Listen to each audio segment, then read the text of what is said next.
Ang kwento ay naganap sa isang maliit na distrito sa South Korea. Ang bidang lalaki na si Dong-sik ay isang sikat na patrol officer sa lugar. Mula sa malalaking krimen hanggang sa maliliit na away, lahat ay inaayos niya. Noong araw na iyon, nakatanggap siya ng ulat mula sa isang residente. Iyon pala ay may ilang kababaihan na nag-aaway dahil sa paglalaro ng baraha. Sinabi ni Dong-sik na kung mag-aaway pa sila ay dadalhin niya silang lahat sa presinto. Ang mga babaeng ito ay hindi rin basta-basta, kaya sa tindi ng galit ay dinala nga sila ni Dong-sik sa istasyon ng pulisya. Dahil dito ay sumakit ang ulo ng chief ng presinto. Habang nagtatalo, dumating ang pangalawang bida na si Ju-won. Siya ay isang bagong pulis na ipinadala ng nakakataas at ang layunin ng pagpunta niya rito ay upang imbestigahan si Dong-sik. Ang totoo ay 20 taon na ang nakalipas nang mawala ang kapatid ni Dong-sik at ang tanging ebidensya ay ang 10 daliri nito sa kamay na pinutol ng kung sino. At ang huling mensaheng natanggap niya bago mangyari ang insidente ay mula kay Dong-sik. Kung si Dong-sik nga ba ang salarin o hindi, isantabi muna natin. Kinagabihan, pinag-uusapan ni Dong-sik at ng iba pa ang bagong dating na si Ju-won. Hindi lamang siya nagtapos bilang valedictorian sa Police University, kundi ang ama pa niya ay ang susunod na Commissioner General. Sa ganitong background, maaari sana siyang manatili sa Seoul. Hindi maintindihan ng lahat kung bakit siya pumunta sa maliit na distritong ito. Sa sandaling ito, kumakain si Ju-won kasama ang kanyang ama. Sa usapan nila nalaman na gumawa pala ng gulo si Ju-won sa Foreign Affairs Division. Walang nagawa ang kanyang ama, kundi ilipat siya sa lokal na presinto. Balik sa presinto, muling hinahati ng chief ang mga magkapareha. Dahil sa malakas na pamilya ni Ju-won, lahat ay nag-aagawan na makasama siya sa team. Ngunit sadyang pinagsama ng chief sina Dong-sik at Ju-won, dalawang taong hindi magkasundo, sa iisang team sa magandang dahilan na upang mapalapit sa isa't isa. Dahil dito, nagkaroon ang dalawa ng kanilang unang patron ng magkasama. Biglang nagsabi si Dong-sik ng, "Officer Ju-won, mag-ingat ka ng kaunti." Pagkasabi nito, nakatanggap si Dong-sik ng tawag. Iyon pala ay nawawala ang isang matandang kapitbahay. Pumunta ang dalawa sa isang masukal na damuhan upang maghanap at mabilis na nahanap ang matanda. Ngunit silang dalawa ay napuno ng putik sa buong katawan. Dahil dito, si Ju-won na may sakit na pagiging masyadong malinis ay labis na nainis. Matapos ihatid ang matanda sa bahay, napansin ni Ju-won na ang usapan ni Dong-sik at ng pamilya nito ay tila kakaiba. Kinuwestiyon niya si Dong-sik kung may hawak ba ang babaeng iyon na alas laban sa kanya. Walang sinabi si Dong-sik at tumalikod na lamang paalis. Pagkatapos ng trabaho, inimbitahan ng chief ang lahat para sa hapunan dahil sa ama ni Ju-won. Lahat ay nagsisikap na makuha ang loob niya, kaya hindi naging komportable si Ju-won.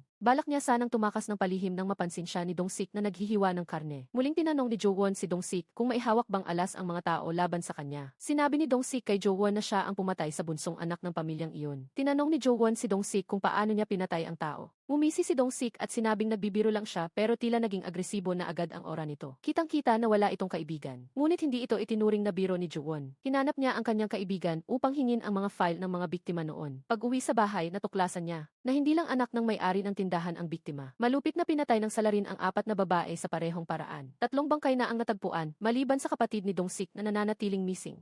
Ang salarin nga ba ay si Dong-sik? Bakit sa loob ng 20 taon ay wala nang katulad na kaso na nangyari? Maging si Ju-won ay hindi makasiguro. Naalala niya ang 9 na buwan ang nakalipas sa Seoul. Iminungkahi niya si Dong-sik bilang suspect.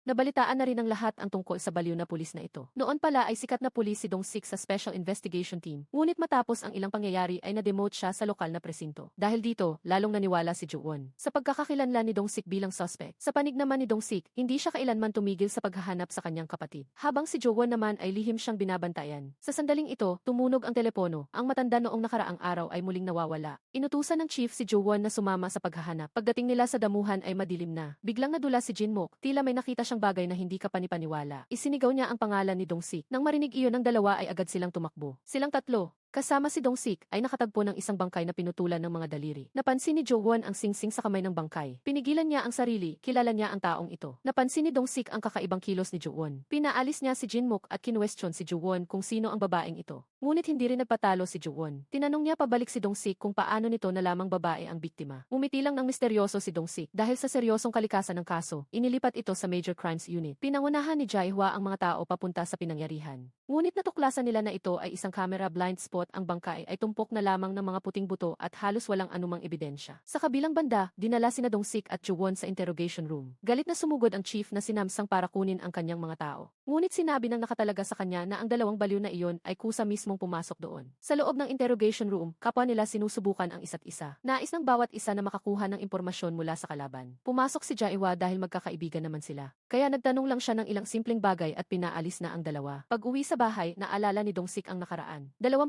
taon na ang nakalipas nang mahanap ng pulisya ang pick ng gitara ni Dong-sik sa tabi ng bangkay ni Bang Joseon at ng mga daliri ng kanyang kapatid. Natagpuan din si Joseon sa mismong araw na iyon. Si Dong-sik ang naging pangunahing suspect at dinakip ng pulisya. Dahil dito, tuluyang naghina ang kanyang mga magulang. Ang kanyang ina ay nagkasakit at naging paralisado sa higaan dahil sa sobrang pighati. Kinabukasan, pumunta si Dong-sik sa ospital para bisitahin ang kanyang ina. Si Kang, ang may-ari ng supermarket, ay nandoon din noon palang 20 taon ang nakalipas. Inampon ng mga magulang ni Dong-sik si Kang, isang taong may kapansanan sa pag-iisip at tinulungan pa itong magbukas ng tindahan. Malaki ang utang na loob ni Kang kaya tuwing may oras siya ay pinupuntahan niya ang ina ni Dong-sik para alagaan. Ngunit si Kang ay may isang suwail na anak na babae na nagngangalang Minjung. Itinuturing din ni Dong-sik ang bata bilang sarili niyang anak. Sa panig naman ni Jae-hwa, may bagong pag-unlad sa kaso. Ang sapatos ng biktima ay bagong modelo ngayong taon. Ang mga bakas ng paa sa sapatos ay tumutugma sa kalansay na natagpuan. Ang nakapagtataka ay napakalinis ng sapatos. Malinaw na nilinis ito ng salarin bago iniwan. Maaari kayang ang salarin ay isang taong may sakit na pagiging masyadong malinis. Sa kabilang banda, nagpapatrolya sina Dong-sik at Ju-won. Nakita ni Dong-sik ang isang taong may kapansanan sa pag-iisip na nanginginig sa ulan. Agad siyang lumapit, hinubad ang sariling sapatos at nang walang sinasabi ay isinuot ito sa paa ng bata. Sa pagmamasid sa lalaki, napaisip si Ju-won siya nga ba talaga ang salarin? Ito ba ang kilos ng isang mamamatay tao? Kinagabihan, habang kumakain, pinag-uusapan ng lahat ang kaso. Ang paraan ng pagtapon sa bangkay ngayon ay kaparehong-kapareho ng paraan 20 taon na ang nakalipas. May nanggagaya ba o ang salarin ay muling kumilos? Walang nakakaalam. Kasabay nito, nakipag-usap si Jo-won sa kanyang ama. Ang biktima ay ang pain na ipinadala ni Jo-won, ngunit kumilos siya ng walang pahintulot mula sa nakakataas. Ngayong patay na ang pain, maging ang Major Crimes Unit ay hindi alam ang pagkakakilanlan nito. Nais ng kanyang ama na itago na lamang ang isyong ito. Sinabihan niya si Jo-won na itigil na ang investigasyon. Kapag nalaman ang pagkakakilanlan ng babaeng ito, kapwa ang ama at si Jo-won ay mapapahamak. Ngunit ang utos ng magulang ay madalas na hindi sinusunod ng anak. Mag-isang pumunta si Jo-won sa istasyon ng pulisya para tingnan ang mga file 20 taon na ang nakalipas. Ngunit natuklasan niyang ang file ni Dong-sik at Bang Joseon ay unang pahina na lamang ang natitira. Kinuwestiyon niya si Lieutenant Park, ngunit nagmaang-maangan ito. Walang nagawa si Jo-won kundi gumawa ng sariling paraan. Bigla niyang natuklasan na ang pulis na humawak sa dalawang kaso noon ay ang chief na si Nam. At sa sandaling iyon, tumawag ang chief para itanong kung ano ang ginagawa niya sa istasyon. Nagkita sina Jo-won at Chief Nam. Sinabihan ni Chief Nam si Jo-won na huwag nang laging pag-initan si Dong-sik dahil hindi ito kasing simple ng iniisip niya. Sa kabilang banda, ginamit din ni Dong-sik ang kanyang mga koneksyon para imbestigahan si Jo-won at nalamang inilipat si Jo-won sa presintong ito. Para nga imbestigahan ang serya ng pagpatay na ito. Matapos kumain, pumunta si Dong-sik sa ospital para bisitahin ang ina. Ngunit nabalitaan niyang si Minjung ay ilang araw na ring hindi umuwi. Galit na galit si Dong-sik at nahanap si Minjung sa pamamagitan ng git. Lasing na lasing ang bata at dinala sa isang karaoke room. Dinala siya ni Dong-sik sa presinto at pinaghandaan ng pagkain. Habang hindi nakatingin ang lahat, palihim na tumakas si Minjung sa pinto sa likod. Napansin ito ni Dong-sik at agad na tinawagan si Minjung. Habang nag-uusap, tila may nakitang kung ano si Minjung at bigla siyang tumawa ng malakas. Nang magising siya, nakita ni Minjung na nakatali na siya sa isang mesa. Ang salarin ay naghahasa ng kutsilyo. Tarantang tumakbo si Dong-sik sa isang kainan. Nakatitig siya sa 8 piraso ng karne sa kanyang harapan. At hindi makapagsalita. Napansin ni Lieutenant Park ang kakaibang kilos ni Dong-sik. Matapos kumain, pumunta siya sa bahay ni Dong-sik at nagtanong kung alam ba nito kung sino ang kumuha ng file ni Jo-won. Nagpakita ng galit si Dong-sik kaya walang nakuhang mahalagang impormasyon. Napilitang umuwi si Lieutenant Park. Kinabukasan, lumabas si Dong-sik para mag-ehersisyo at nagkataong nakita si Jo-won na sinusuri ang lugar para sa investigasyon. Nais din itong lumipat at tumira sa lugar na ito. Habang nag-uusap parang may nakita si Dong-sik. Sabay silang lumapit. Sa pamamagitan ng nakulayang kuko, nakilala nila na ito ay daliri ni Minjung. Ang salarin ba ay ang tao mula 20 taon na ang nakalipas? Kung hindi, sino? Unti-unting naging kalmado ang ekspresyon ni Dong-sik dahil may nangyari na namang pagpatay. Muling ipinatawag ang dalawa sa interrogation room para mag-usap. Ngunit pagkapasok pa lang ni Dong-sik ay tinanong na agad niya si Jae-hwa tungkol sa takbo ng investigasyon. Ikinuwento ni Jae-hwa kay Dong-sik ang lahat ng nangyari. Dahil dito, natigilan si Jo-won na nakatayo sa tabi. Naalala niya na ganoon din si Chief Nam noon. Tila lahat ng tao rito ay pinagtatakpan si Dong-sik. Siya ang taong may hawak sa lahat ng bagay. Iminungkahi ni Jo-won na palitan ang humahawak sa kaso dahil sina Jae-hwa at Dong-sik ay matalik na magkaibigan habang si Dong-sik naman ang suspect sa kaso noong nakaraang 20 taon. Agad na sumagot si Dong-sik na si Jo-won ay hindi rin ligtas sa hinala dahil silang dalawa ang nakatagpo sa biktima at nagsimula lang ang mga pagpatay nang lumipat si Jo-won sa bayang ito. Walang naisagot si Jo-won. Ipinaliwanag din niya ang sitwasyon sa kanyang ama. Idineklara ni Jo-won na hindi siya upo lamang at maghihintay. Humingi siya ng tulong sa ama para makuha ang Kifis video mula sa archive ng istasyon para makita kung si Dong-sik nga ba ang kumuha ng mga file. Pinuntahan ni Jae-hwa at Lieutenant Park si Dong-sik para sabihing si Minjung ay itinuturing pa lamang na missing dahil hindi pa nahanap ang bangkay. Sinabi ni Dong-sik na ang taong iyon ay wala talagang balak na ibalik ang bata. Tumigil si Dong-sik sa pagsasalita na tila ba alam niya kung sino ang salarin. Sa panig naman ni Jo-won, naalala niya ang nakaraan. Ang babaeng may singsing ay nagngangalang Lee Jum-hwa. Dahil sa iligal na pananatili, napilitan siyang maging pain para kay Jo-won. Nagkasundo ang dalawa na kung may emergency ay magpapadala siya ng numerong 1 bilang hudyat. Ngunit sa mismong araw na nawala si Lee Jum-hwa, natanggap ni Jo-won ang mensaheng iyon. Kasabay nito, ipinadala ng ama ni Jo-won ang kikis video mula sa archive. Ngunit ang pinakamahalagang impormasyon ay nabura na. Nagmamadaling pumunta si Jo-won sa archive at natuklasang ang mga file na nawala ay bumalik na sa dati nilang pwesto. Malinaw na gawa ito ni Dong-sik, hindi ba't parang pag-amin na rin ito? Ano ang kanyang motibo? Sa kabilang banda, may bagong natuklasan ang search team. Nakatagpo sila ng isang telepono, bagamat hindi pa makumpirma kung kanino ito. Ang tatlong mensahe rito ay ipinadala lahat kay Jo-won. Nang malaman ito ng kanyang ama ay labis itong nagalit. Ipinadala niya ang kanyang tauhan na si Heok sa Munju Major Crimes Unit Team 2 para tulungan si Jo-won na ayusin ang problema. Ngunit tila natutuwa si Heok na parang lahat ay ayon sa kanyang plano. Pinuntahan niya si Jo-won para ibalita na nakuha na ng team ang FV ni Lee Jum-hwa sa telepono. Ang malas na lalaki ay muling pinagalitan ng kanyang ama. Sa labas, tila nag-aalala ang ama sa kanyang anak. Ngunit ang totoo ay takot lang siyang maapektuhan nito ang kanyang promosyon bilang Commissioner General. Naputol ang mga ebidensya at siya mismo ay nabaon sa gulo. Dahil dito, labis na naguluhan si Jo-won. Pumunta siya sa istasyon para humingi ng suspension sa trabaho upang mas mapadali ang kanyang investigasyon. Hinatid siya ni Dong-sik at sinabing mag-ingat sa pag-uwi, isang pangungusap na talagang nagpagalit kay Jo-won. Sinuri niya ang tanging kamera sa nayon at gaya ng inaasahan, lumitaw si Dong-sik sa video. Dumiretso siya sa bahay ni Dong-sik at sa wakas ay nakita ang nais niyang makita. Kasabay nito, nakatanggap si Jae-hwa ng utos na arestuhin si Dong-sik, na ang totoo ay pakana ni Heo. Nagpadala pa siya ng mensahe kay Jo-won na si Dong-sik ay dinala na sa presinto ng Munju. Tila nasisiyahan si Jo-won, habang si Dong-sik naman na nasa loob ng sasakyan ay may katulad ding ngiti sa labi. Pagpasok pa lang ng sasakyan ng pulis sa bakuran, naghihintay na ang mga reporter sa main gate. Kung ang suspect sa pagdukot at pagpatay ay isang pulis, ito ay magiging isang nakakagulantang na balita. Akala ng chief ay nagkaroon ng leak habang isinasagawa ang pag-aresto. Si Dong-sik ay nakatalukbong ang ulo at ipinasok sa gilid na pinto. Ngunit habang dumadaan sa lobby, sinadya niyang ihulog ang talukbong upang ipakita ang kanyang uniforme ng pulis. Agad na kumuha ng larawan ang mga reporter sa labas at nakilala nilang si Dong-sik iyon.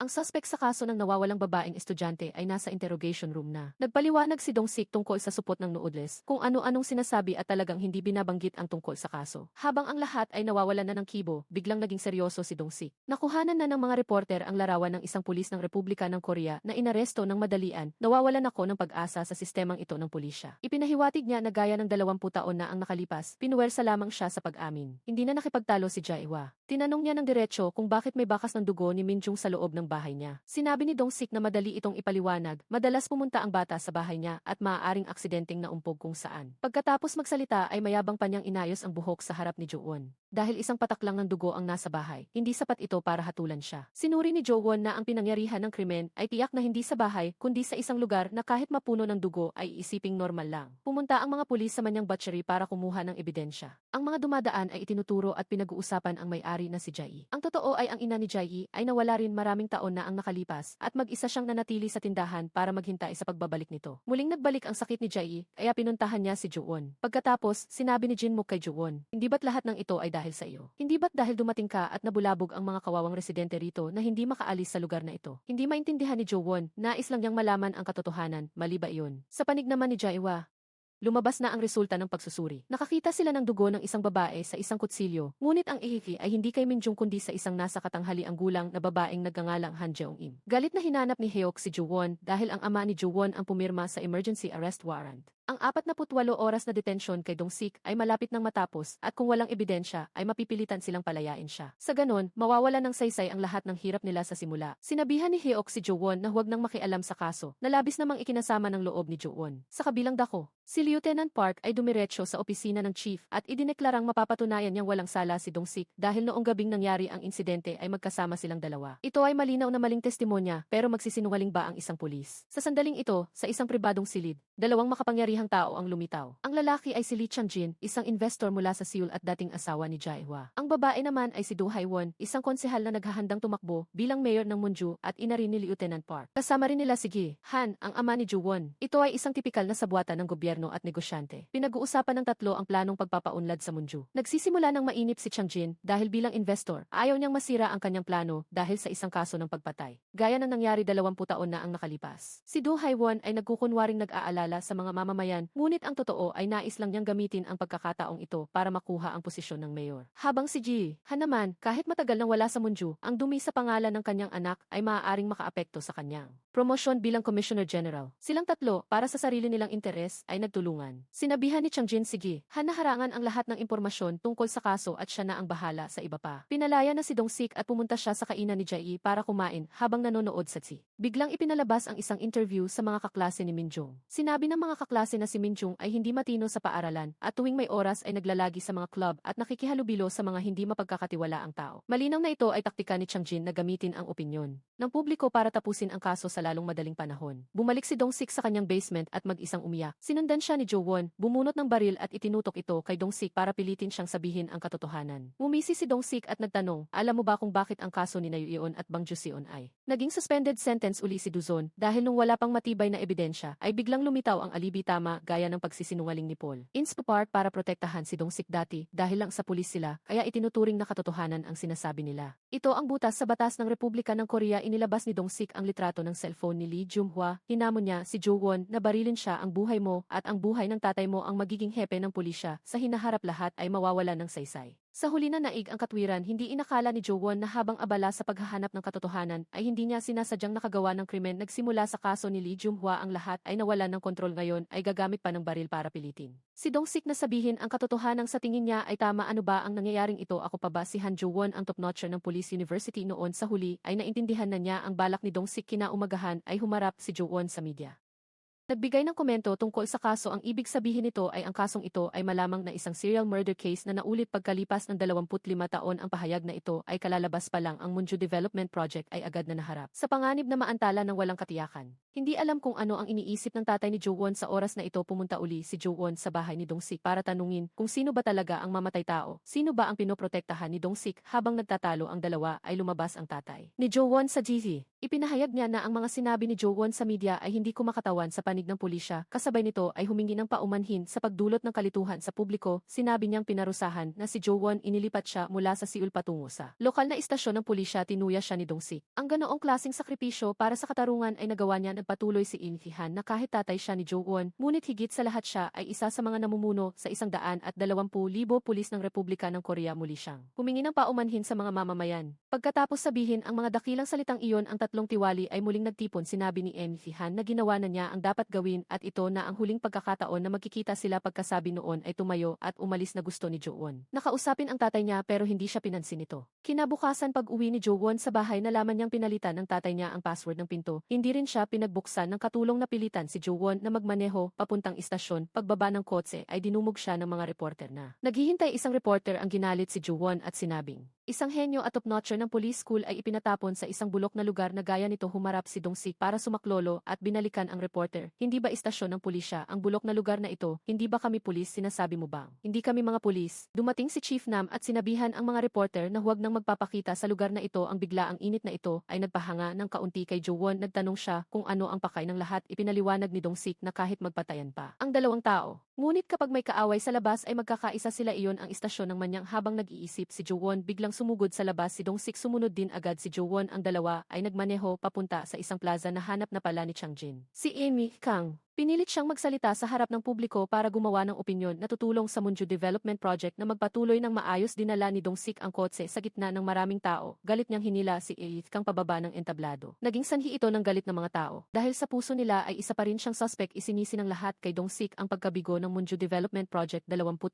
taon na ang nakakaraan. May nagsabi pa na ang pagkawala ni Minjung ay isang ganti. Ito ang ikinagalit ng husto ni Dong Sik. Sumugod siya para makipagtalo sa kanila. Si Do Hae-won ay nagkunwaring mabait at lumapit para umawat at sinabihan si Dong Sik na lumayo sa anak niya na si Paul. Inspa Park Jae-hwa pala 25 taon na ang nakakaraan. Si Park Jae-hwa rin ang tumestigo para kay Dong Sik kaya siya nakalaya. Ito rin ang dahilan kung bakit ngayon ay walang sinasabi si Dong Sik kay Park Jae-hwa dahil mas kakaunti ang alam. Mas ligtas. Inutusan ni Chang Jin ang mga tauhan na paalisin si Dong Sik. Walang sinabi si Dong Sik at nakipagsuntukan sa kanila. Bumaba rin si Jo Won para tumulong. Ako ay tumutupad sa tungkulin. Ang hantungan ay mahuhulaan na. Ang dalawa ay muli na namang dinala sa silid ng interogasyon. Si Hwaja ay nawalan din ng masabi. Sinabihan niya ang dalawa na makipag-ayos kay Chang Jin dahil ayaw na rin niyang makita ang mukha ng dating asawang iyon. Hinanap ni Jo Won si Hae-yu para tulungan siyang imbestigahan ang nakaraan ni Park Jae-hwa. sinasabi ng kutob niya na may problema kay Park Jae-hwa. Sa panig naman ni Dong-sik nalaman niyang si Jin-mook ang nagbunyag ng balita ng pag-aresto sa kanya sa media. Tinawag niya si Jin-mook sa basement pero si Jin-mook ay nagsabing ginawa niya iyon para sa ikabubuti ni Dong-sik. Alam niyang hindi mamatay tao si Dong-sik dahil nung gabing nangyari iyon ay nakita niya mismo si Park Jae-hwa na nakipagkita kay Min-jung. Kasabay nito ay natanggap ni Jo-won ang investigasyon mula kay Hae-hyuk. Hinanap niya si Dong-sik. Tinanong kung saan pumunta si Park Jae-hwa matapos mawala si Jo-won. Sinabi ni Dong-sik na nag-aral ito sa ibang bansa pero nagpakita si Jo-won ng matibay na ebidensya. Matapos mawala ni Jo-won si Park Jae-hwa ay dinala sa mental hospital at pinilit na magpagamot sa loob ng 4 na taon. Tinulaan ni Jo-won na ang pinoprotektahan ni Dong-sik ay si Park Jae-hwa pero lahat ay hula lang. Alam ni Dong-sik na wala siyang ebidensya. Ito ang muntik ng magpabaliw kay Jo-won. Gusto lang niyang malaman kung sino ba talaga ang mamatay tao. Bumulong si Dong-sik sa tainga ni Jo-won. Isang tatay na may kapansanan sa pag-iisip ang pumatay sa sariling anak na babae. Gaano ba kalupit iyon? Bumalik tayo sa gabi ng krimen. Patagong tumakas si Min-jung mula sa istasyon. Nagpadala ng text si Park Jae-hwa. Pagkatapos noon ay nahanap ni Dong-sik ang susi ni Min-jung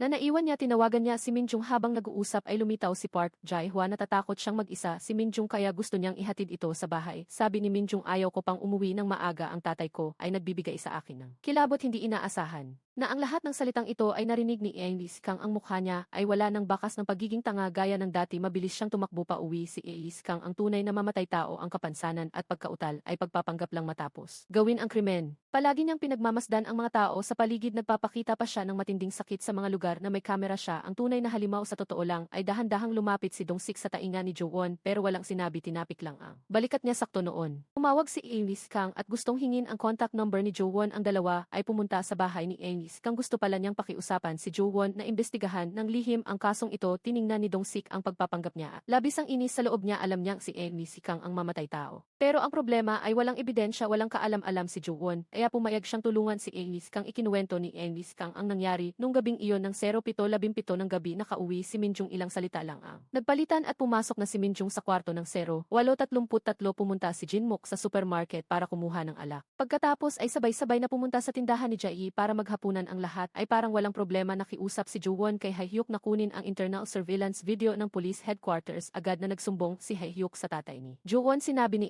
Han na ibigay kung ano ang gusto nito. Huwag lang hayaang gumawa pa ng gulo sa ibang pangyayari. Pinuntahan ni Park Jae-hwa ang kanyang ina na si Do Hae-won at sinabing nag-leave siya sa trabaho. Natatakot ang ina na baka muling magkasakit ang anak kaya wala na itong sinabi. Matapos umalis ni Park Jae-hwa ay lumabas si Chang Jin mula sa loob. Nag-usap ang dalawa tungkol sa pagpapabilis ng Monju Project. Hawak ni Chang Jin ang dashcam video nung gabing nangyari ang krimen. Na itala nito kung sino ang nakatagpo ni Min-jung bago siya napatay pero si Park Jae-hwa ay lumitaw din sa video. Nagdesisyon si Do Hae-won na burahin ang bahagi kung saan nandoon ang anak niya bago ibigay sa pulisya. Tungkol naman kay Jo-won, natanggap niya ang report mula kay Hae-hyuk sa surveillance room ng headquarters. Si Chief Nam lang ang pumasok at lumabas. Hinanap niya si Chief Nam. Matapos makumpirma na hindi nagre-record si Jo-won ay sinabi na niya ang totoo. Ang video sa archive room noon ay siya nga ang nagbura dahil nagtitiwala siya kay Dong-sik. Sakto namang dating ni Dong-sik at sinabihan si Chief Nam na huwag nang makipagsapalaran para sa kanya. Kasabay nito ang crime squad ay nakatanggap ng dashcam video mula sa isang hindi kilalang mamamayan. Sa video ay lumitaw si Jin-mook. Sa totoo lang ay sandali lang at lalabas na si Park Jae-hwa at si Jin-mook ay pumunta lang sa supermarket pero ang video ay pinutol na.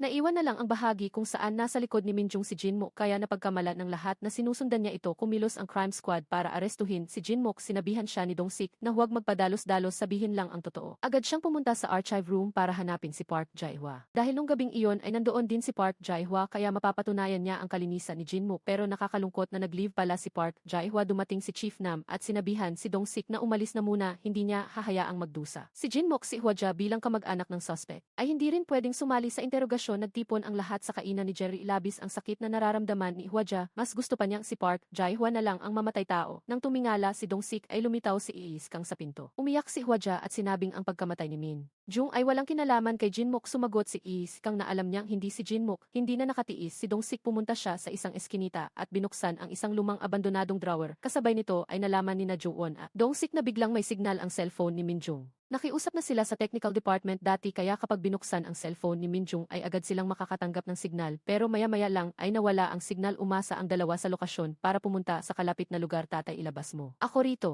Ang babaeng namatay na ay nakakapagpadala pa ng text bumalik tayo sa gabi ng krimen. Si Is Kang ay patagong naghihintay sa pag-uwi ni Minjung matapos pumasok ni Minjung sa bahay. Ay agad niyang nilock ang pinto ng supermarket. Nag-alala si Dong-sik at gustong malaman kung nakauwi ba ng ligtas si Minjung kaya tinawagan niya ito. Kasabay nito ay dumaan siya sa harap ng supermarket at nalamang walang ilaw sa loob ng bahay. Akala ni Dong-sik ay tulog na si Minjung kaya hindi na niya pinansin at nagpatuloy sa pagtakbo. Hindi nagtagal ay dumating si Jinmook para kumuha ng alak at sakto namang ginagawa ni Is Kang ang krimen sa loob ng sikretong silid. Nagmamadali siyang nagbihis para pagbuksan si Jinmook sa gitna ng taranta ay nahulog ang susi ng silid nang bumalik si Dong-sik mula sa pagtakbo ay naramdaman niyang may mali saktong hawak niya ang susi ng bahay na naiwan ni Minjung.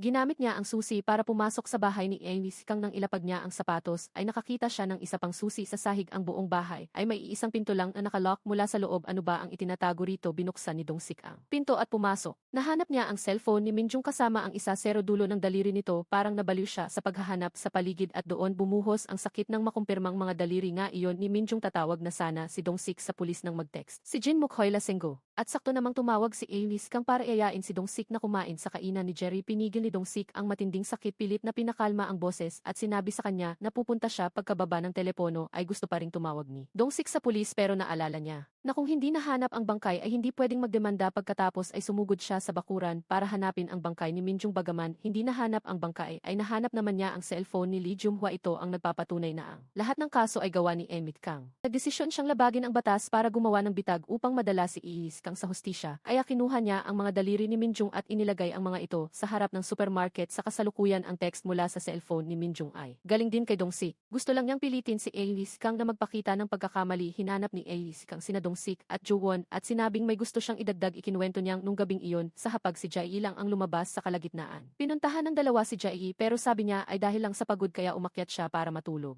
Tinanong niya si Jo-won kung sino ang magbibigay pansin sa paglabas niya sa kalagitnaan. Sinabi ni Jo-won na hindi niya pwedeng sabihin pero nahulaan ni Jae na si Is Kang iyon. Sakto namang bumukas ang pinto at pumasok si Jinmook. Nagulat ang lahat. Hindi ba dapat ay nasa crime squad ka? Para sa interogasyon sabi ni Jinmook si Park Jae-hwa mismo ang pumunta para umamin kaya naligtas siya. Lumipat ang eksena kay Park Jae-hwa na nakakulong sa detention center. Ang kanyang ina na si Do Hae-won ay sumisigaw sa tabi. Hindi niya maintindihan kung bakit ginawa iyon ng kanyang anak. Sabi ni Paul, Inspa Park, sinasabi lang niya ang totoo dahil ayaw niyang pagbintangan ang mabuting tao. Nung dumating si Dong-sik ay umalis na ang iba pa. Birong sinabi ni Paul Inspa Park na baka siya ang mamatay tao pero sa loob ni Dong-sik ay alam niyang hindi iyon ang totoo. Sinabi niya kay Paul Inspa Park na siya ang nagpadala ng text message na iyon. Sakto namang nakatanggap siya ng mensahe mula kay Chief Nam. Nakatanggap uli si Is Kang ng isa pang mensahe mula rin sa cellphone ni Minjung. Paano nangyari ito? Ang unang mensahe ay ako ang nagpadala kaya sino ang nagpadala nito ngayon? Nagmamadali siyang pumunta sa pinagtataguan ng cellphone ni Minjung at nalamang wala na talaga ito. Sa loob ay may natitira na lang na isang mapa. Sinundan niya ang mapa hanggang sa tagpuan at nalaman niyang si Jae pala iyon. Ayaw ni Dong-sik na madamay siya rito pero tumanggi si Jae na ibalik ang cellphone. Tinanong niya kung ang nanay niya ba ay pinatay rin ni Is Kang. Parang ganoon niya labis ang sakit na naramdaman ni Jae. Ayaw niyang hayaang magsakripisyo si Dong-sik nang mag-isa. Gusto rin niyang sumali sa ibang pangyayari. Nakiusap si Jo-won kay Hae-hyuk na imbestigahan at nalamang lumitaw si Jae sa lokasyon.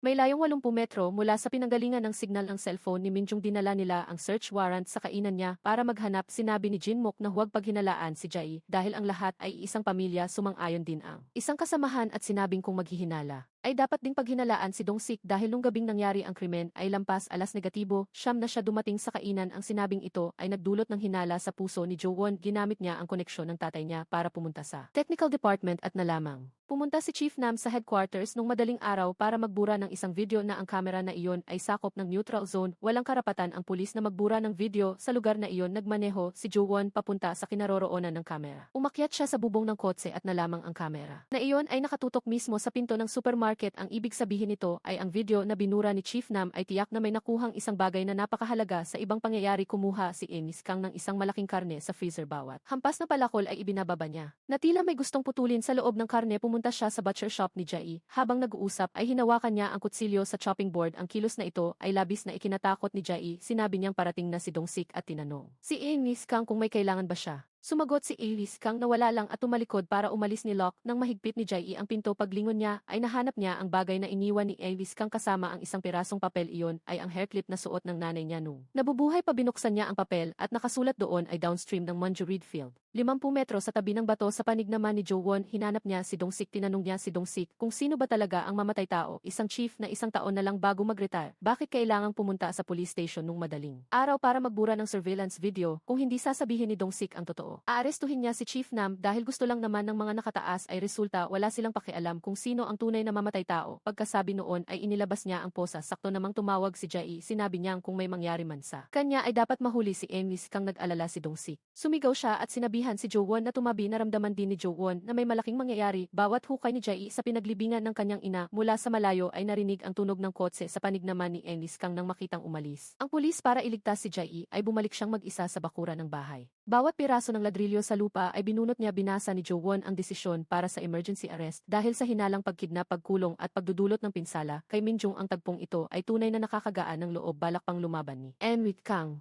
Tinanong niya si Jo-won kung mag-isa lang ba siyang dumating. Paano nangyari matapos ang 25 taon ang serial killer ay nahuli na rin. Sa wakas nakuha niya pang ilibing ang sariling anak sa likod ng bahay, kaya ang dalawang taong hindi magkasundo ang ugali na sina Jo-won at Dong-sik. Paano sila nagkasundo rito? Bumalik tayo sa oras bago ang pag-aresto. Matapos matanggap ang tawag ni Jae ay labis na nag-alala si Dong-sik, pero nung maalala niya ang pahayag ni Enlis Kang dati ay nalaman niyang isa itong bitag. Kaya sinabihan niya si Paul Inspapart na hanapin si Jae habang siya at si Jo-won ay didiretso sa bahay ni Enlis Kang. Mabilis na lumabas ang balita sa news. Medyo natuwa si Si Han habang pinapanood ang anak sa TV. Tinawagan niya ang hepe ng Munju Station at inutusang imbestigahang mabuti ang kasong ito. Marahil sa pagkakataong ito ay maibabalik na si Jo-won sa main headquarters sa Seoul. Pagkababa ng telepono ay dumating si Hae-hyuk sa bahay niya. Binigyan niya si Hae-hyuk ng 3 bagay na dapat gawin sa harap ng media ay kailangang banggitin ng madalas ang pangalang Han Jo-won. Bawal ibunyag sa media ang anumang detalye na may kaugnayan sa kaso at panghuli tungkol sa bagay kay Dong-sik ay hindi pwedeng magsalita sa labas. Sa paraang ito ang anak niya ay makakakuha ng karangalan at pagkakataong mapromote sa panig ng forensics ay may report na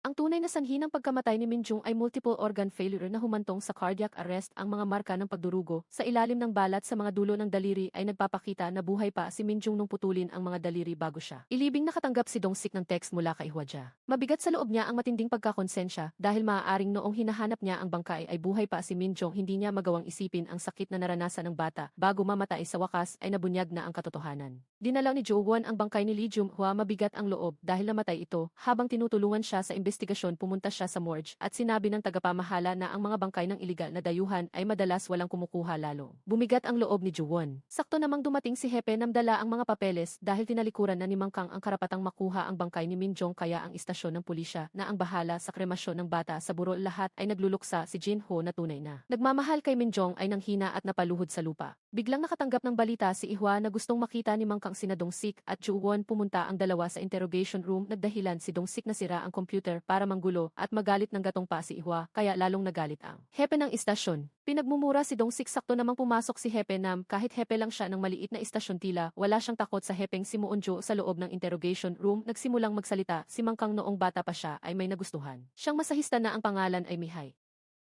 Pagkatapos ay iniwan siya at si Minjung ni Mihi at naglaho. Hinanap ni Mang Kang si Mihi kung saan-saan, pero minura lang siya ng kaibigan nito at sinabing pinaglaruan lang siya ng babaeng iyon. Ang serya ng pagpatay ay nagsimula sa sandaling iyon at ang lahat ng ito sa kasamaang palad ay nakita ng grupong Dooson na nagkataong dumaan. Syempre, hindi pwedeng mag-iwan ng saksi si Mang Kang, kaya sa may sakit na isipan ay patuloy siyang pumatay. Pinupuntiryan niya ang mga babaeng madaming sabi-sabi. Pero nang tanungin ni Dong-sik ang pangalan ng mga biktima, sinabi ni Mang Kang na imahinasyon lang niya iyon. Sinabi niyang hula lang niya ito, kaya galit na galit ang mga naroon. Sakto namang nagsalita si Jo-won na hindi tunay na anak ni Mang Kang si Minjung.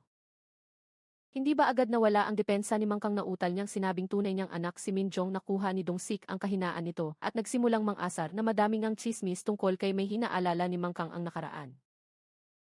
Matagal nang alam ni Minjung na nagkukunwari lang itong tanga sa labas. Tinanong niya si Mang Kang kung tatay ba talaga niya ito dahil kahit anong isip niya ay parang hindi, pero kung hindi bakit kailangan niyang mamuhay kasama si Mang Kang.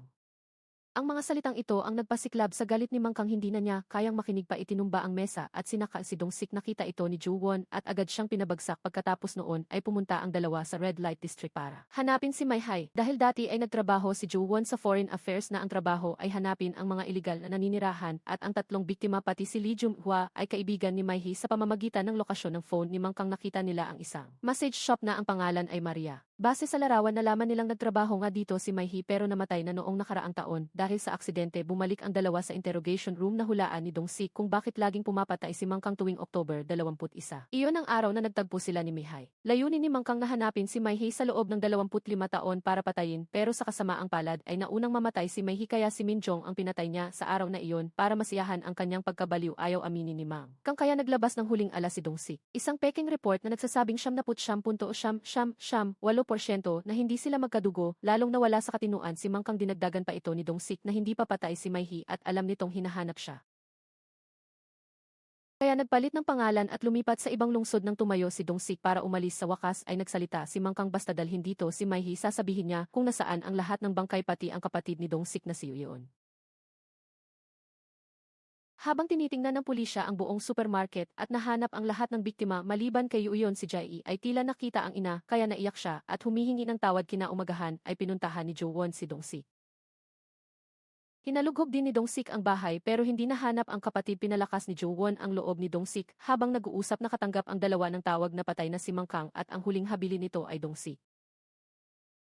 Hindi si Jo-won ang pumatay itinuring na solved ang kaso ginamit ni Han ang koneksyon para i-promote si Jo-won pero ang tunay na pumatay ay hindi pa huli walang gana si Jo-won sa halip. Inamin niya ang kanyang ginawang pagbitag noon na inabuso niya ang tungkulin nang walang pahintulot ng nakakataas na nauwi sa kamatayan ni Lee Jum-hwa ikinagulat ito ng mga investigador lumipas ang 3 buwan. Pinapanood ni Dong Sik ang lumang video na kinunan ng kanyang ina noong nasa militar pa siya dahil takot itong mag-alala siya ang sinabi ng ina sa video ang nakakuha ng atensyon ni Dong Sik na magpahinga na si Mangkang dahil pagod na ito sa pagkukumpuni ng bahay. Kumuha ng martilyo si Dong Sik at galit na pinukpok ang sahig tila nakita niya ang singsing ng kapatid na regalo niya bago ito mag-college pero nagkamali lang siya piraso lang pala ito ng salamin na kumikinang muli niyang itinaas ang martilyo.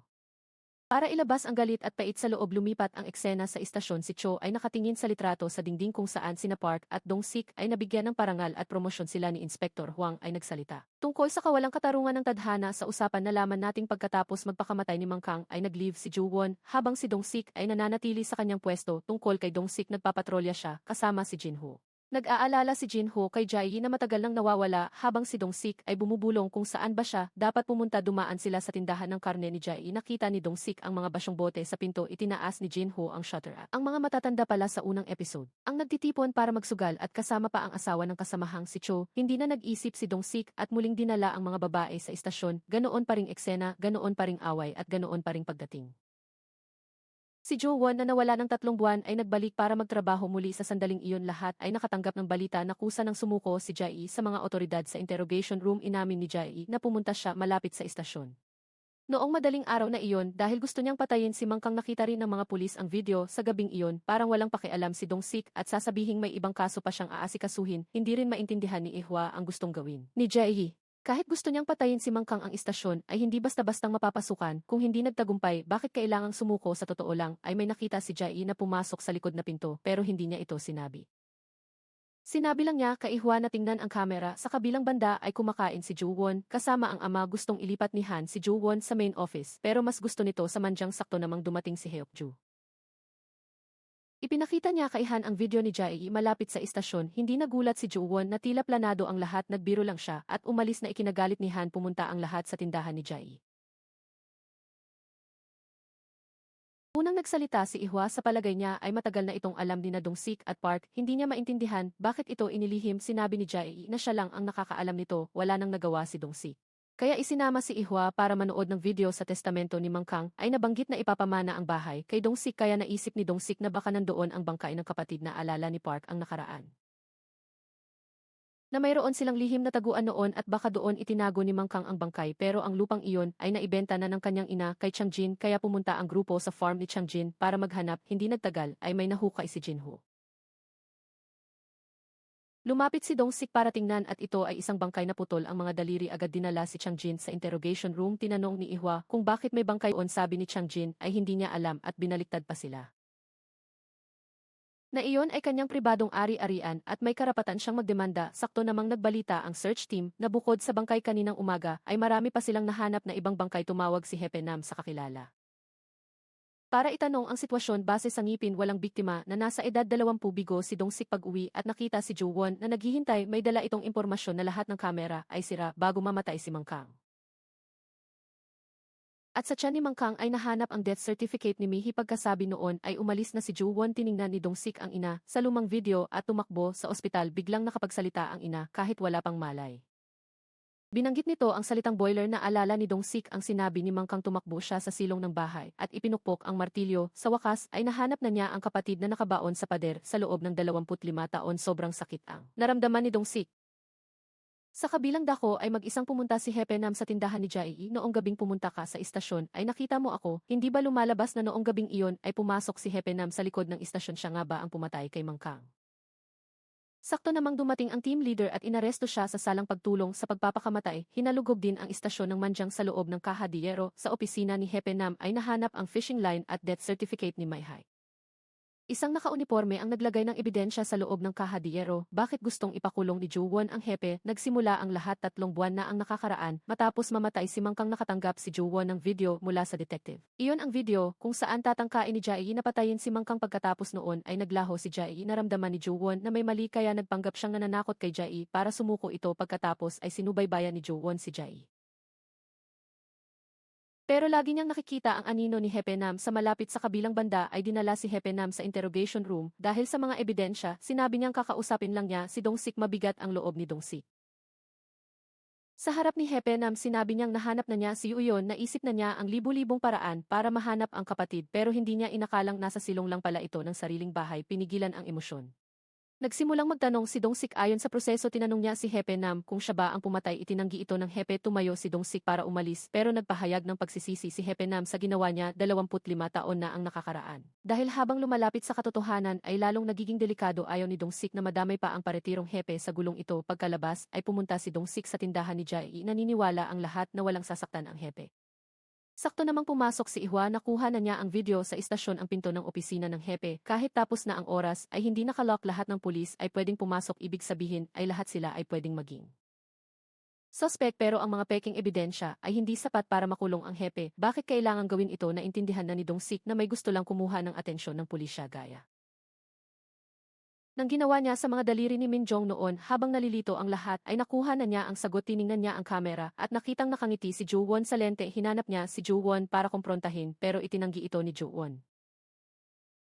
Sabi niya hindi mahalaga kung sino ang gumawa niyon. Ang mahalaga ay kung talagang mapagkakatiwalaan ang mga tao sa Manjang. Pagkatapos mamatay ni Mang Kang naglaho si Jae ng 3 buwan. Ibinunyag din ni Jin Ho sa reporter ang tungkol sa pagkakaaresto kay Dong-sik. Wala nga ba silang inilihim kay Dong-sik? Pagkalabas ay tinawagan ni Dong-sik ang dating kasamahan at nalaman na ang i-address ng email na nagpadala ng video ay nasa ilalim lang ng bahay ni Ju-won. Lumalabas na gustong ituro ni Ju-won ang daan kay Dong-sik para siya mismo ang mag-imbestiga. Nalaman ni Dong-sik ang layuning iyon. Hinanap niya si Jae para itanong ang nangyari noong gabing iyon. Sinabi ni Jae ang totoo. Hindi inakala ni Dong-sik na talagang nakisawsaw si Hepe Nam. Pagbalik sa istasyon, malapit nang matapos ang 72 oras na detensyon ni Hepe Nam. Si Ju-won ang unang dumating. Naglagay siya ng tracking device sa pitaka ni Hepe Nam. Pagkalabas ni Hepe Nam sa pinto ay nakatanggap ito ng tawag mula kay Dong-sik pero ibinaba niya ito. Sinundan siya ni Ju-won ng sandali at napansing nawala ang signal. Iyon pala ay hinarang ng police headquarters ang signal. Dumaan si Ju-won sa lobby para ituloy ang pagsubaybay. Biglang may tumawag sa kanya. Paglingon niya ay sina Inspector Huang at Patrolman Cho ng istasyon. Ang dalawa ay naroon daw sa headquarters para bisitahin ang kaibigan. Naghahanap ng pagkakataon si Ju-won para umalis. Hindi inaasahan na lumabas ang ama niyang si Han mula sa elevator. Pinapasok niya si Ju-won sa kotse. Sabi ni Ju-won may gagawin pa siya. Kung may sasabihin ay bilisan na. Sinabi ni Han na tapos na ang kaso at hindi na kailangang mag-imbestiga pa. Pagkatapos ay sinubukan niyang gamitin ang damdamin para kumbinsihin ang anak na tumigil na pero mag-isang nanirahan si Ju-won sa ibang bansa mula edad 8 pero si Han bilang ama ay hindi man lang siya dinalaw. Kahit minsan hindi na nakasagot si Han sa anak at sinabi na lang na bumaba na sa kotse sa kabilang dako.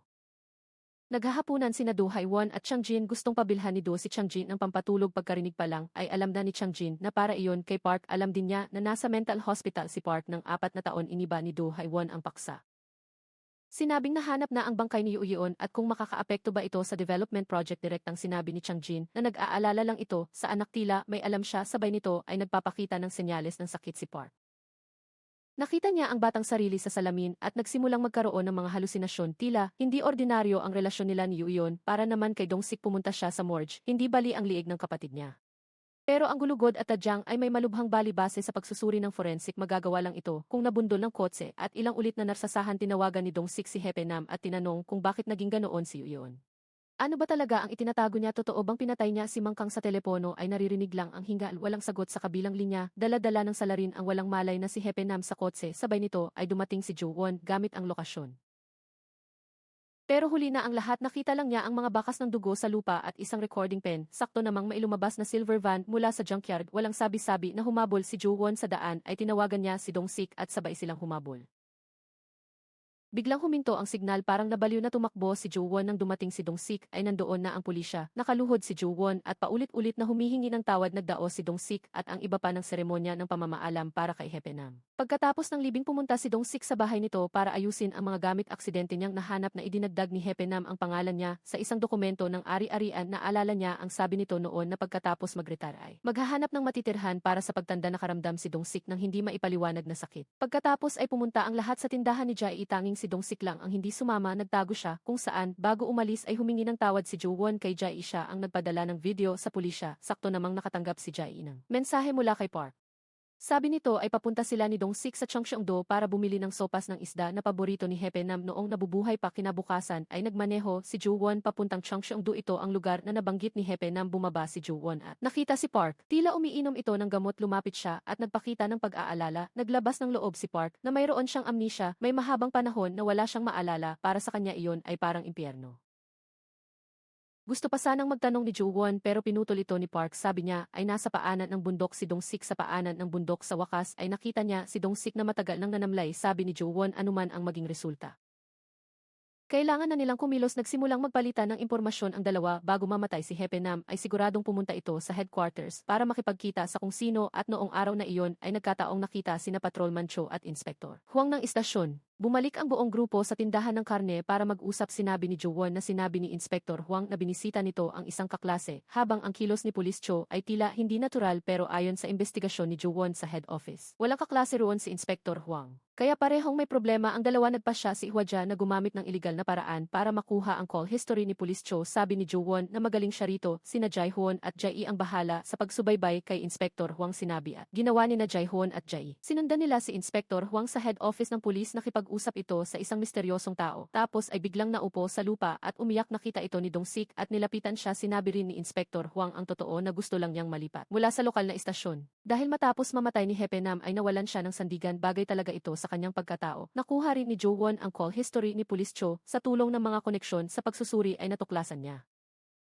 na may isang numero na tumawag kay Jens. Han baka may komunikasyon din sila habang nag-iisip tumawag ang kanyang ina para paalalahanan siyang uminom ng gamot sa tamang oras at inanyayahan siya sa pulong ng Development Committee sa linggo na wala ng pasensya si Jo-won at sumagot. Sinabi niya sa ina na huwag nang gumawa ng anuman pagkatapos ay itinapon niya ang bote ng gamot na kuha rin ni na Hwaja at Dong-sik ang call history ni Police Cho sabi ni Dong-sik na hayaan na si Jo-won ang bahala kay Jens. Han malaki ang tiwala niya kay Jo-won. Kasabay nito ipinatawag ni Jens. Han sina Jo-won at Heok sa opisina sinabi niyang pinuntahan siya ni Police Cho at nagsabi ng mga kakaibang salita na sumusunod lang daw ito sa utos ng nakakataas pero si Han ay tila walang naintindihan sa mga narinig. Talagang hindi niya mawari ang gustong sabihin ni Police Cho may mas kakaiba pang nangyari bago ang insidente pumunta rin si Hepenam sa head office para hanapin si Han iyon ang oras na nawala ang signal ng tracking ang autopsy report ay nasa iyo diba? Sinabi ni Genji, Han sa dalawa na imbestigahan ng lubos ang kasong ito sinabi niyang dating magkatrabaho sila ni Hepe ng paglabas ay tinawagan ni Jo-won si Dong-sik sa pagkakakilala niya sa ama tila, hindi ito nagsisinungaling ang tauhan naman ni Hwaja ay nagdala. Nang balita na noong nakakulong si Hepe na may bumisita rito at iyon ay si Police Cho ipinatawag nila si Police Cho sa tindahan ng karne sabi ni Jae na hindi siya naniniwalang masamang tao si Police Cho pero kailangang sabihin nito ang lahat ng alam niya. Para mahanap ang pumatay kay Hepenam sinabi ni Police Cho na noong gabing iyon ay tinawagan siya ni Hepenam ang tinatawag na autopsy report ay ebidensya pala mula 20 taon na ang nakakaraan iyon ay ang sirang pick ng gitara ni Dong-sik. Noong taong iyon si Police Cho ang nag-abot ng report kay Hepenam at nakasaad doon na walang nakitang fingerprint o sige inakala ni Hepenam noon na may tumulong kay Dong-sik na punasan ang mga bakas. Kaya binugbog niya ito ng matindi sabi ni Jo-won na paulit-ulit niyang tiningnan ang files ng kaso pero hindi niya nakita ang report na iyon sabi ni Police Cho na sumunod lang siya sa utos na wala ng pasensya si Jo-won at ipinakita ang call history ni Police Cho. Matapos matanggap ang mensahe ni Hepe na may 3 tawag sa opisina ni Han at 3 tawag sa isang iligal na numero sabi ni Police Cho na hindi niya ninakaw ang report bigla niyang naalala.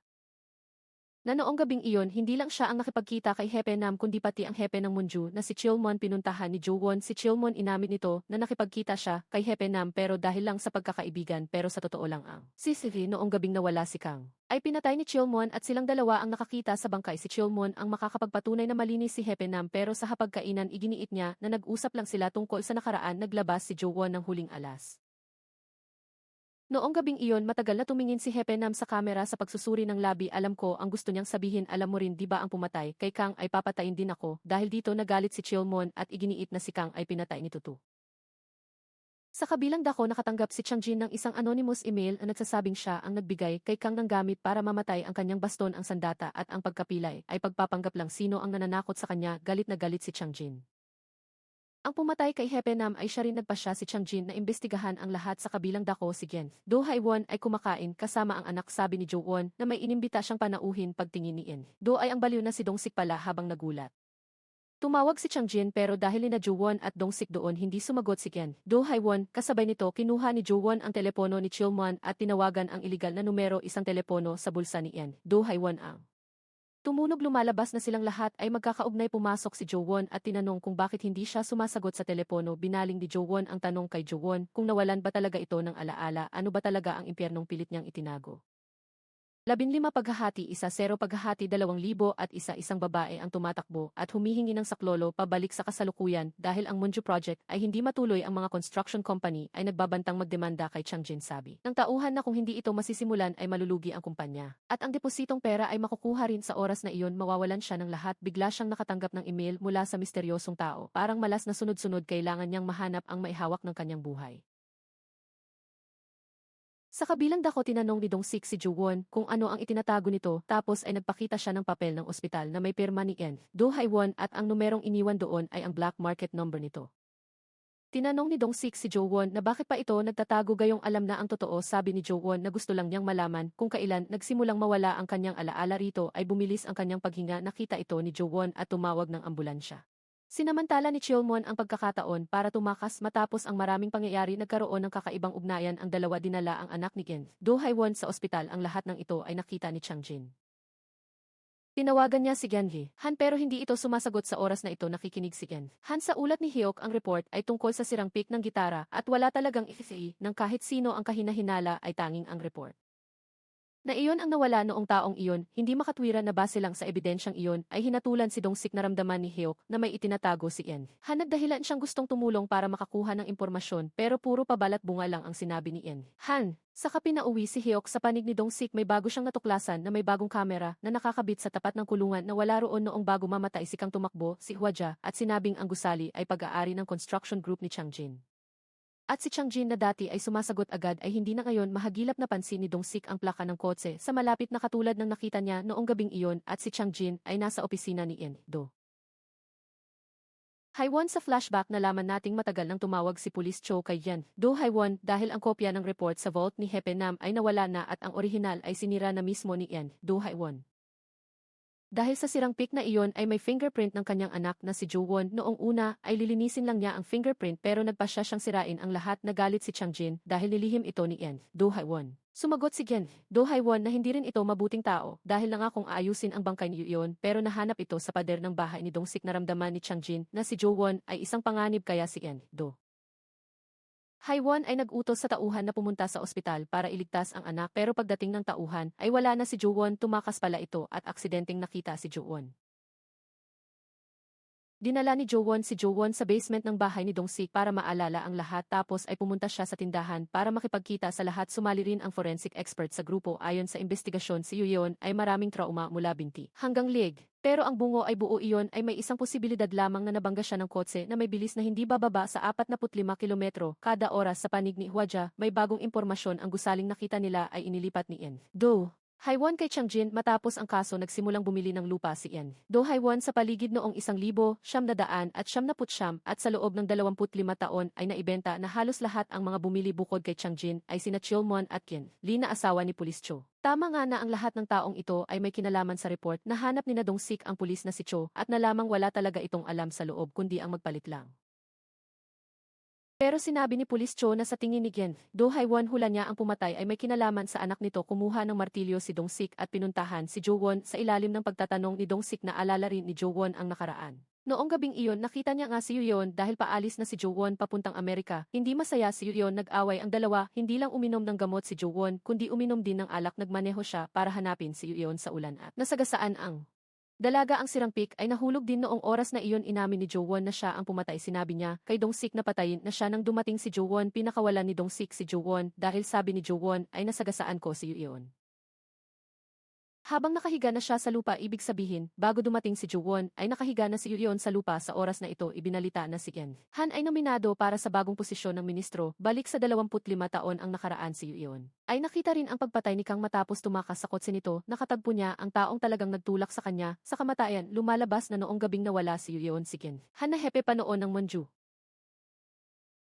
ay pumunta sa restaurant para makipagkita kina Gien, Do Haiwon at Chang Jin dahil ang Munju Development ay magsisimula na masayang-masaya ang dalawa kahit na ang tagumpay nito ay makakatulong kay Gien Han, pero hindi niya gustong laging kasama ang dalawang ito. Tumayo siya para umalis pero sinabi ni Chang Jin na nasa iisang bangka lang sila kaya huwag maliitin ang isa't isa. Bumalik sa pag-upo si Gien Han. Pinagsali ni Gien Do si Chang Jin ng alak para sa kanya at mula sa basong iyon ang Munju Development Project ay pinatay mula sa simula. Sinabi ni Chang Jin na ang Munju ay isang magandang lupa na pwedeng pagkakitaan at pagmulan ng pag-ibig. Ang pag-ibig na tinutukoy niya ay si Hwaja Baliksa. Kasalukuyan binabantayan ni Hwaja at ng tauhan si Chang Jin ay hinihintay ito sa parking ng police head office. Ayon sa impormasyon, ang hinihintay nito ay si Gen Han, ang ama ni Jo-won. Habang nagsasalita, lumabas si Gen Han mula sa elevator. Bababa sana si Chang Jin para magtanong pero may ginawa si Gen Han na nagpahinto sa kanya. Ang lahat ng ito ay nakita ni Hwaja. Balik kay Dong-sik, inamin ni Jo-won na siya ang pumatay. Bakit hinayaan siya ni Dong-sik na umalis? Dahil habang tinatanong si Jo-won, nakatanggap ng tawag si Dong-sik mula kay Hwaja. Tumawag si Chang Jin kay Gen Han ng 14 na beses mula kamakalawa pero hindi ito sumasagot. Kaya ang ugnayan ni na Dong-sik at Jo-won ay muling naging napaka mongman. Kung ang kasong ito ay may kinalaman sa kanyang ama, makakapanig pa ba si Jo-won sa katarungan? Hindi naniwala si Jo-won sa hula ni Dong-sik. Tinanong niya ang dahilan ng hinala. Sabi ni Dong-sik ay ang tatay mo ang nagmadaling tumapos sa kaso ni Yoo-yeon. 20 taon na ang nakakaraan. Ngayon ang suspect na si Chang Jin ay baliw na hinahanap siya. Hindi sa gusto kitang pagdudahan pero lahat ng ebidensya ay nakaturo sa tatay mo na tigilan si Jo-won. Hindi niya alam kung sino ang paniniwalaan. Marahil sarili niya lang ang kaya niyang paniwalaan. Matapos pakawalan ni Dong-sik, bumalik si Guibak sa bahay. Bumalik na ang kanyang alaala. Noong gabing iyon talaga ang nakasagasa kay Yoo-yeon. Sa gitna ng takot, tinawagan niya ang iligal na numero ng kanyang ina. Si Do Haiwon ay pumunta sa pinangyarihan. Nang makitang hindi niya ito kayang ayusin, tinawagan niya si Chang Jin. Pagkatapos ay dinala niya ang kanyang anak sa isang mental hospital. Ang mga salitang ito ay tumama sa malalim na sakit sa puso ng ina. Tinanong niya ang anak kung may pinagsabihan na ba ito. Sabi ni Guibak ay wala. Pero sa totoo lang ay naikwento na niya ang lahat kay Dong-sik. Inutusan ni Dong-sik si Guibak na sirain ang ugnayan ng kanyang ina at ni Chang Jin. Kaya sinabi niya na may itinatago sina Chang Jin at Gen Han sa kanyang ina. Ang bigla ang pagsasalita ng anak ay nagdulot kay Do Haiwon ng malaking gulat dahil ang dalawang iyon ay palaging minamaliit ang isa-ki-isa. Kung wala siya, hindi sila kailanman magkikita. Nagpatuloy si Guibak sa pagsasabing ngayong araw ay pumunta pa si Chang Jin sa head office ng pulis. Lahat ba ng alam mo noon pa man ay talagang katotohanan? Mabigat ang mukha ni Do Haiwon at hindi nagsalita ng anuman. Sa kabilang dako, tuwang-tuwa si Gen Han dahil itinalaga na siya bilang bagong ministro. Bumalik si Jo-won para pakiramdaman ang kanyang ama. Sinabi niya na noong nakaraang taon si Pulis Cho ang nagpalit ng autopsy report at ang nag-utos sa kanya ay si Do Haiwon na may ugnayan kay Gen Han. Ipinahayag ni Gen Han na basta may ebidensya agad niyang parurusahan ang dalawa. Sabi ni Jo-won na ang ebidensya laban sa dalawang iyon ay wala nga pero ang ebidensya para parusahan si Chilmon ay meron. Ang pangungusap na sumusunod lang ako sa utos na sinabi ni Pulis Cho nang pumasok sa opisina ni Gen Han ay tumutukoy kay Chilmon. Siya mismo ang nagpanggap na si Gen Han para utusan si Pulis Cho at kuthain ng pera si Do Haiwon sa loob ng 20 taon. Pagkatapos para patahimikin ang lahat, inilipat ni Gen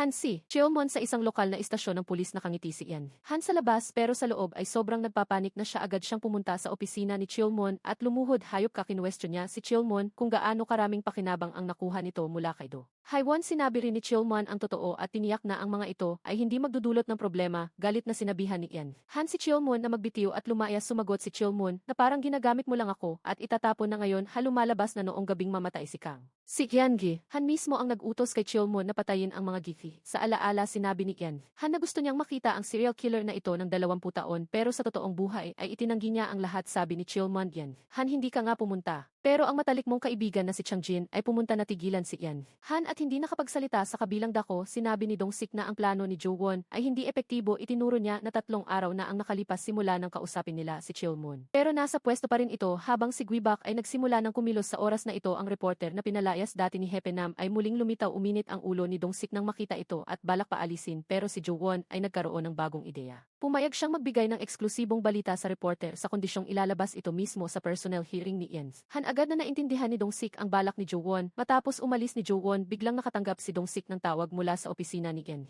Han. Nakipagkita siya kay Ian Han. Dumeritso si Ian Han sa punto at sinabing gusto niyang ilipat si Dong Sik sa main headquarters. Katumbas ito ng pagtaas ng 3 ranggo agad. Pero papayag ba si Dong Sik? Lumipas ang 1 linggo ang personal hearing ni Ian Han ay nagaganap na. Ang lahat ng tao ay nakatuon ang atensyon sa taong magiging malaking boss ng kapulisan. Nandoon din sina Jo Won at Hyok sa pinangyarihan. Bagamaki nakangiti si Jo Won, hindi siya pumunta rito para suportahan ang kanyang ama matapos ang ilang panimulang salita ni Gian Han. Nagsimulang magtanong ang mga reporter ang pinagkakatiwalaan ng kandidatong ministro na si Han na si Hepe Chilmon sa loob ng 20 taon ay tumanggap ng suhol at alam ito ng kandidatong ministro na si Han, pero binaliwala lang ang balitang ito ay yumanig sa buong bulwagan. Nagpatuloy ang reporter sa pagsabing bumili si Chilman ng isang load sa halagang hindi man lang kalahati ng presyo sa merkado. Hindi ba ito pagtanggap ng suhol? Hindi nagbago ang mukha ni Gen Han at sinagot ang tanong na tila handa na siya noon pa. Sinabi niyang totoo ang pagbili ni Chilman ng lupa. Ang presyong kalahati ng merkado ay totoo rin, pero iyon ay dahil sa utang. Ang may-ari ng lupang iyon ay nangailangan ng pera agad at nangutang kay Chilman hanggang sa lupa ang ginamit pambayad. Pagkatapos ay nagpakita siya ng kontrata ng pautang. Saka siya nagpanggap na kagalang-galang.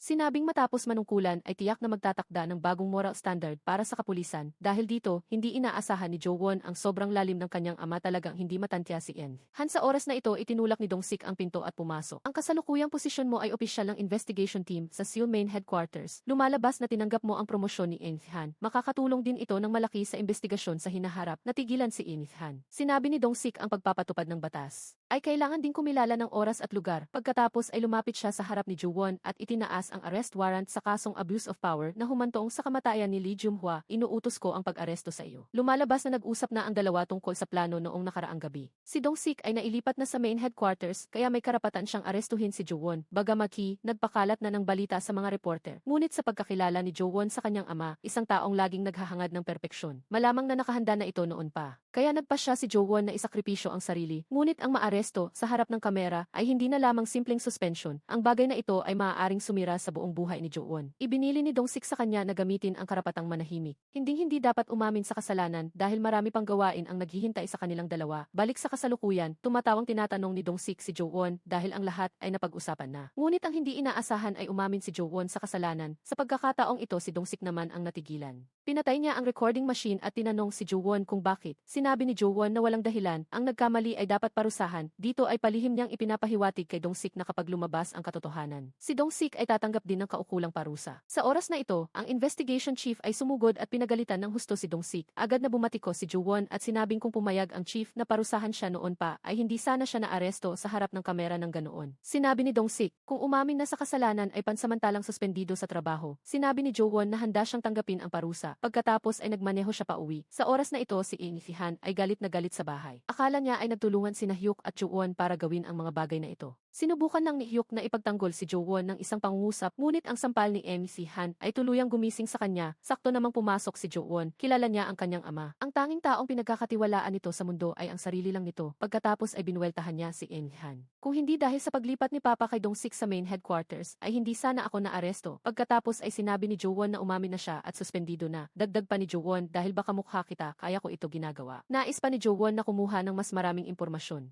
Ang kanyang ama ay nagsabing lumayas ka, ngunit sa loob ay medyo nag-aalangan na dahil dugo di laman niya rin ito. Sa kabilang banda ay nagkita si Nagwirak at Do Hae-won kay Chang Jin. Tinanong ni Do Hae-won kung ano ang balak nito sa palihim na pakikipagkita kay MC Han sa likod niya. Mariing itinanggi ito ni Chang Jin. Nahulaan ni Do Hae-won na siya ang pumatay. Agad na iniba ni Chang Jin ang paksa. Ang tao ay dapat marunong tumanaw ng utang na loob kung hindi ko inasikaso ang bangkay ni iyon. Kayong mag-ina ay matagal nang tapos, tumawa si Gwirak. Nang gabing iyon, matapos umalis si Gwirak sa sasakyan ng ina, inilagay ni Chang Jin ang bangkay sa kanyang sasakyan. Ngunit nang paalisin niya ang sasakyan ni Gwirak, ang bangkay ni Yoon ay kinuha ni Enlith Kang na nagtatago malapit doon. Iyon ang dahilan kung bakit ang bangkay ay natagpuan sa loob ng pader sa basement at dahil din doon kaya kinailangang tulungan ni Changjin si Enis Kang. Ang buong pangyayari ay unti-unting naging malinaw, naramdaman ni Changjin na may hindi tama. Sumugod siya at hinablot ang cellphone ni Guira. Gaya ng inaasahan, sa kabilang linya ay si Dong-sik. Hindi akalain ni Do Hae-won na mabatrap siya ng sariling anak. Kinuha ni Changjin ang cellphone at nakiusap kay Dong-sik. Sinabi ni Dong-sik na nalipat na siya ng trabaho at sa pagkakataong ito ay hahayaan si Jae-hwa na mag-interrogate sa kanya. Pagkasabi noon ay narinig ang sirena ng pulis mula sa malayo. Nagalit ng husto si Changjin. Reunion ba ninyo ngayon? Sinabi ni Guirak na sa istasyon na lang magpaliwanag. Dinala si Changjin ni Jae-hwa. Hinalughog ni na Dong-sik at ng female forensic ang sasakyan ni Changjin pero walang nahanap. Lumipat ang eksena sa interrogation room. Hindi binanggit ni Jae-hwa ang recording kanina, kundi nagtanong tungkol sa construction company ng biyenan ni Eun Si-han. Sa wakas ay naalala ni Changjin ang hapunang iyon. Nahulaan din ni Dong-sik na ang tatlo ay magkakakilala na 20 taon na ang nakakaraan. Sa oras na ito, pumasok ang Chief Chul Moon dahil ito ay isang illegal summons. Agad niyang pinakawalan si Changjin. Pagkalabas ng pinto ay nakatagpo nila si Jo-won. Lumalabas na si Jo-won ang nagbalita nito kay Chul Moon bagamagi hindi alam kung bakit. Ngunit alam ni Dong-sik na may sariling plano ito. Inihatid ni Chul Moon si Changjin sa sasakyan. Sinabi niya nang may malalim na kahulugan na ang anonymous email ay siya ang nagpadala at sasabihing tatawag siya kapag kailangan. Nanggigigil si Changjin sa galit, sakto namang nag-text si Eun Si-han. Nakipagkita sa kanya sa lugar kung saan sinaksak si Yoon. Posible kayang lahat ng mamamatay tao ay may bisyong bumalik sa crime scene. Hindi na nag-isip ng malalim si Changjin at sumakay sa kotse. Sa daan ay tumawag si Eun Si-han. Matapos malaman na ang sariling anak ang nagligtas kay Changjin ay tila nasiyahan ito. Sa oras na ito ay sinusundan ni na Dong-sik at Jae-hwa ang dalawa, ngunit hindi nagtagal ay nawala ang bakas. Nagkita ang dalawa sa lugar ng krimen noon. Naalala ni Eun Si-han ang nakaraan matapos mabundol si Yoon. Tinawagan niya si Changjin para maglinis matapos umalis ni Eun Si-han. Inilagay ni Changjin ang bangkay ni Yoon sa gitna ng daan. Iyon ang naging sanhi ng nangyari kay Guirak sa hinaharap. Balik sa kasalukuyan, sa wakas ay sinabi na ni Changjin ang totoo. Ang nag-utos sa akin na pumunta doon at gusto akong ipapatay kay Eun Kang ay hindi ba ikaw, hayop ka? Lahat ng ito ay narinig ni Jo-won. Lumalabas na naglagay siya ng listening device sa sasakyan ni Eun Si-han noon pa. Ang lahat ay tuluyang nalinaw. Si Station Chief Nam at Eun Kang ay parehong pinatay ni Changjin at ang utak sa likod nito ay si Eun Si-han ngayon. Hawak na ni Chul Moon ang matibay na ebidensya. Inutusan ni Eun Si-han si Changjin na ayusin agad ito. Ang dahilan ng pagpatay kay Eun Kang ay dahil nakita nito si Eun Si-han na nag-aksidente noon. Hindi makapagsalita si Jo-won sa gulat. Talaga palang ang ama niya ang nakabundol kay Yoon. Ang amang laging nagpapakitang matuwid ay siya palang salarin. Kumuha siya ng golf club sa trunk at dumiretso sa kanila. Anak ni Police Han na si Jo-won. Kung malaman niya ang buong katotohanan, papatayin mo rin ba ang sarili mong anak? Sinabi ni Eun Si-han na sino ka para tanungin ako niyan. Natatakot din si Changjin na mahuli ni na Dong-sik at Jo-won si Eun Si-han. Habang si Eun Si-han naman ay sobrang kampante dahil magiging pinuno na siya ng kapulisan ng Korea. Nakatayo si Jo-won sa ulan at narinig ang lahat. Naalala ni Changjin ang sinabi ni Eun Kang na tila may iba pang sikreto si Do Hae-won bukod sa forensic report. Nakiusap siya kay Eun Si-han na imbestigahan itong mabuti. Pagkatapos ay bumaba siya ng sasakyan at umalis. Naupo si Eun Si-han sa kotse at nagmura, mga hayop na hindi pwedeng itira. Pumunta si Jo-won sa bahay ni Dong-sik. Ipinarinig niya ang usapan ng dalawa at tiniyak na dadalhin niya sila sa hustisya. Magiging pain ako para mahuli si Eun Si-han. Ang kalupitang ito ni Jo-won ay namana nga sa kanyang ama. Pagkatapos magsalita ay lumuhod siya. Si Dong-sik bagamaki, galit na galit ay hindi rin alam ang sasabihin. Pinigilan ni Jo-won ang emosyon at umuwi, agad niyang ipinarinig ang recording sa kanyang ama. Sobrang nagulat si Eun Si-han at hindi akalain na ang pagtatraidor ng anak sa ama ay mangyayari sa kanya. Tinanong ni Eun Si-han kung ano ang layunin ni Jo-won. Ang upuan ng police commissioner na iyan ay mapupunta rin sa akin sa hinaharap hindi ba? Kaya ngayon kailangang makuha ni Papa ang upuang iyan, tutulungan kita. Naisip ni Eun Si-han na ito nga ang anak ko. Nagsimula silang magtulungan. Hiniling ni Jo-won sa ama na ilipat siya sa investigation room ng main headquarters. Sa ganoong paraan ay matutulungan niya ang ama na linisin ang mga kalaban. Sa kabilang banda, nag-text si Chul Moon kay Changjin para makipagkita. Galit na galit si Changjin. Nagmaneho siya sa meeting point dala ang golf club at naglakad patungo doon. Hindi akalain na naghihintay na pala si Dong-sik doon. Sinabihan niya si Changjin na sumama sa kanya. Ngunit sinabi ni Changjin na wala siyang oras. Sakto namang dumating si Jo-won at inanyayahang sumama sa kanya sa Seoul main headquarters. Kailangang makuha ng papa ko ang upuan ng commissioner, kaya mag-ingat ka sa iyong sasabihin. Si Miss Changjin ay ganoon na nga. Dinala si Changjin sa main headquarters para i-interrogate. Tinanong ni Dong-sik kung nasaan siya noong gabi ni Kang Duso. Sinabi ni Changjin na nasa bahay siya. Pagkatapos ay itinuro ang sisi kay Eun Han. Ikinuwento niya ang hapunan nilang tatlo. 20 taon na ang nakakaraan ilang oras bago ang nangyari kay Yoon. Tuwing nababanggit ang ama ay kailangang magkunwaring tense ni Jo-won. Ngunit iniba ni Changjin ang paksa at sinabing inihatid niya si Eun Si-han pa uwi. Ngunit si Do Hae-won ay tila na aksidente noong gabing iyon. Sa katunayan, alam na nilang dalawa ang mga detalyeng ito, nanonood lang sila sa pag-arte ng isa-ki-isa. Matapos umalis ni Changjin ay nagsimula silang magplano. Base sa sinabi ni Changjin tila nagpasya na sila ni Eun Si-han na iwanan si Do Hae-won. Tinawagan ni Dong-sik si Guira. Dahil sinabi ni Chang Jin na si Guirak ay ikinulong na naman sa mental hospital, tinawagan din ni Jo-won si Hyuk para paimbestigahan kung nasaan si Guirak. Kasabay nito ay naisip nilang dalawa si Chulmoon. Kung wala si Dong-sik noong umaga baka patay na siya. Nagmamadaling pumunta ang grupo sa harap ng opisina ni Chulmoon. Nang lumabas si Chulmoon ay tila masayang-masaya siya at sinabing inilipat siya ng ama ni Jo-won pabalik sa intelligence department ng main headquarters. Matapos ihatid si Chulmoon ay naubusan ng battery ang cellphone ni Jo-won. Ginamit niya ang cellphone ni Dong-sik para tawagan si Hyuk. Nalaman na niya ang nursing home kung nasaan si Guirak. Sa oras na ito si In Si-han ay naghihintay ng tawag mula sa Blue House. Opo, iaalay ko ang buong puso para sa bansa. Salamat po, matagumpay na nakuha ni In Si-han ang pinakamataas na posisyon sa kapulisan. Ito ang kanyang huling pangarap at sa oras na ito ang cellphone ni Dong-sik na hawak ni Jo-won ay tumunog. Police Lee Dong-sik ba ito? Si Chulmoon ito. May gusto akong sabihin sa iyo, pumunta ka sa bahay ko nang mag-isa, huwag kang mag-ingay. Ibinulsa ni Jo-won ang cellphone. Ang tanging sinabi niya kay Dong-sik ay nasa nursing home si Guirak, imbes na banggitin ang mensahe ni Chulmoon. Balak ni Dong-sik na hanapin si Guirak. Habang si Jo-won naman ay nagdahilan at mag-isang umalis, sa kabilang banda ang tauhan ni Jae-hwa ay inihatid si Chulmoon sa villa at nanatiling nagbabantay sa labas. Sakto namang dumating si Jo-won. Walang sabi-sabing sumugod siya sa loob ng villa. Dumating din si Dong-sik pagkatapos, nalaman ng grupo na nakalock ang pangunahing pinto. Naramdaman ni Dong-sik na may hindi tama kaya umakyat siya sa pader. Ang Chief Chulmoon ay patay na. Paano nakapatay sa ilalim mismo ng ilong ng pulis? Lumalabs na.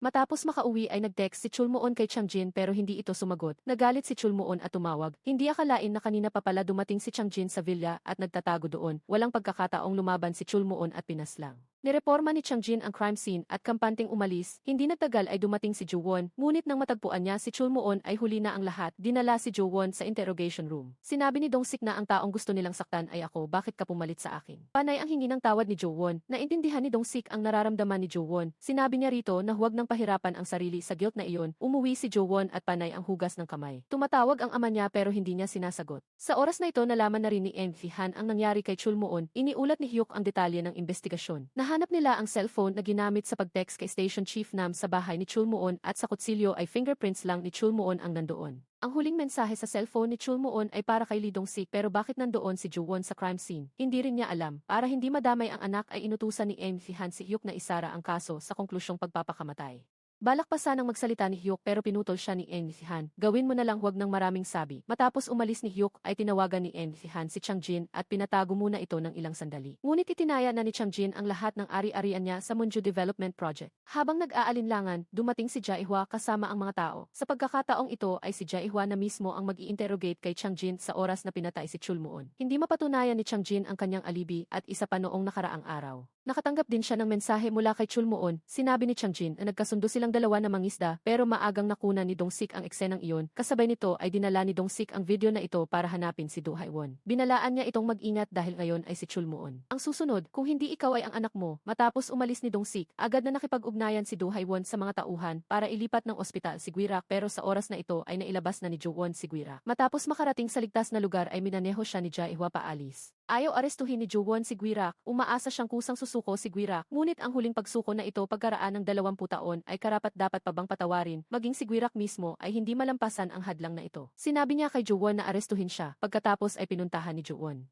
si Hyuk para humingi ng arrest warrant para kay Do Hae-won at Guirak. Sinabi ni Hyuk na dapat itong ulat kay In Si-han. Sinabi ni Jo-won na hindi ka aso ni In Si-han, isa kang prosecutor. Bitawan mo na ang lubid ng kaligtasan na kinakapitbahayan mo dahil bulok na ito, pinayuhan niya. Si Hyuk na dapat nang bitawan ang bulok na lubid na ito, bahagyang tumango si Hyuk kay Dong-sik. Dinala niya ang pamalo para hanapin si Chang Jin. Gusto niyang tapusin gamit ang sariling kamay ang hayop na pumatay kay Station Chief Nam. Bago pa man kumilos ay dumating si Jo-won. Ibinigay niya ang summon ni Do Hae-won kay Dong-sik. Halatang natakot si Chang Jin, magpapaliwanag sana siya pero sinabi ni Jo-won na huwag magmadali dahil may pagkakataon para magpaliwanag. Ininteroga ni Dong-sik si Do Hae-won habang si Jo-won naman kay Chang Jin. Umamin ang patrolman na si Cho na ibinigay niya ang forensic report kay Do Hae-won. Ngunit walang kahit anong ekspresyon sa mukha si Do Hae-won. Patuloy na ginagamit ang karapatang manahimik pero nang banggitin ni Dong-sik si Guirak, napaluha si Do Hae-won, nakiusap si Guirak na itanong sa iyo ang isang bagay. Ang station chief at si Im Kang ba ay pinatay dahil sa akin?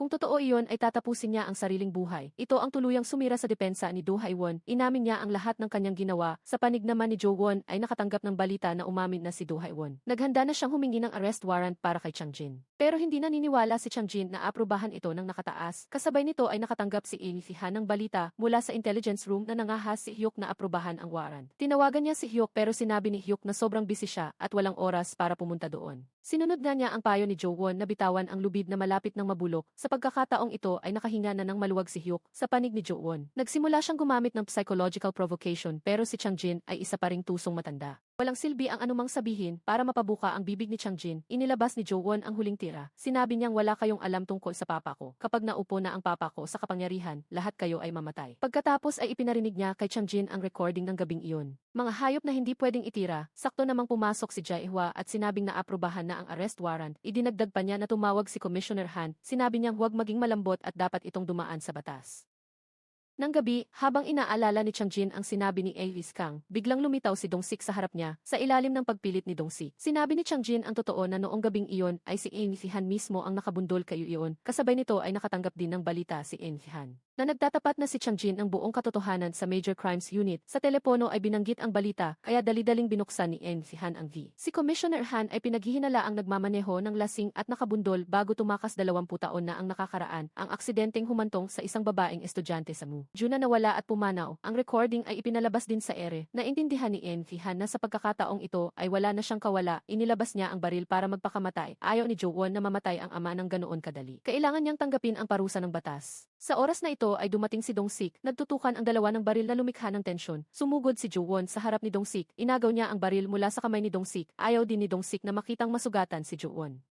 Kaya humarap siya sa dulo ng baril ni Avis-han. Sa ganitong paraan, ang anak mismo ang nagpakulong sa kanyang ama. Tinupad din ni Dong-sik ang kasunduan na tanggapin ang parusa ng batas. Ilang taon ang lumipas. Muling nagtipon-tipon ang lahat sa tindahan ng karne ni Jae. Si Dong-sik na may bagong gupit ay nagsimula muli ng buhay. Nagtapos ang kwento sa tawa at saya. Hanggang dito na lang ang pelikula. Salamat sa inyong panonood. Huwag kalimutang i-like at mag-subscribe para makapanood ng mas marami pang magagandang pelikula. Paalam at hanggang sa muli.